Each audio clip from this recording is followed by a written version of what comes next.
ఏంటంటే ఈ స్వర్ణ దేవాలయం ఈ చుట్టుపక్కల వాళ్ళు ఎవడో ఏదో చెప్పాడు, దాన్ని బేస్ చేసుకుని చెప్పేస్తున్నారు. ఇది ఒక రకంగా రాజకీయ జోక్యాన్ని ఆహ్వానించడం. స్వర్ణ దేవాలయంలో ఉన్నటువంటిది వీళ్ళేంటి అన్ని మతాలు అనే పాయింట్ తెచ్చారు. నేను ఆ బ్రేకింగ్ లో చూస్తే స్వర్ణ దేవాలయం ఇప్పుడు మనందరం ఎవరు హిందువులు, స్వర్ణ దేవాలయం ఎవరిది?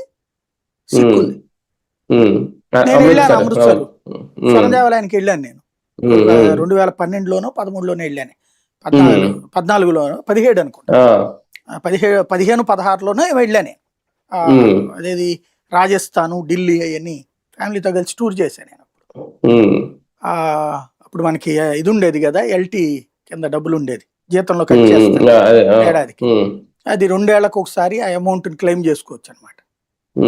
అది విడిగా డబ్బులు ఇయ్యరు కాబట్టి ఎలాగూ టూర్లకే కదా వాళ్ళు ఇచ్చేది, కట్ చేస్తున్నారు శాలరీలు అని వెళ్ళాను అనమాట. నేను వెళ్ళినప్పుడు అమృత్సర్ దేవాలయంలో మమ్మల్ని ఎవడో డిక్లరేషన్ అడగల.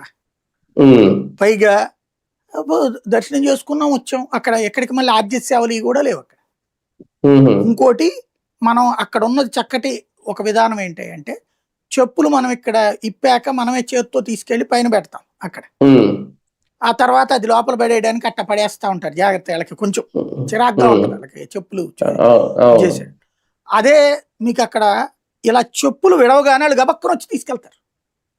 తీసుకుని ఆ చెప్పుల మట్టి అంతా తుడిచి చల్లుకుంటారు వాళ్ళు నెత్తిన. అది ఆ గుడి దగ్గర ఉన్న ప్రత్యేకత. నాకు అసలు షాక్ అనమాట అది.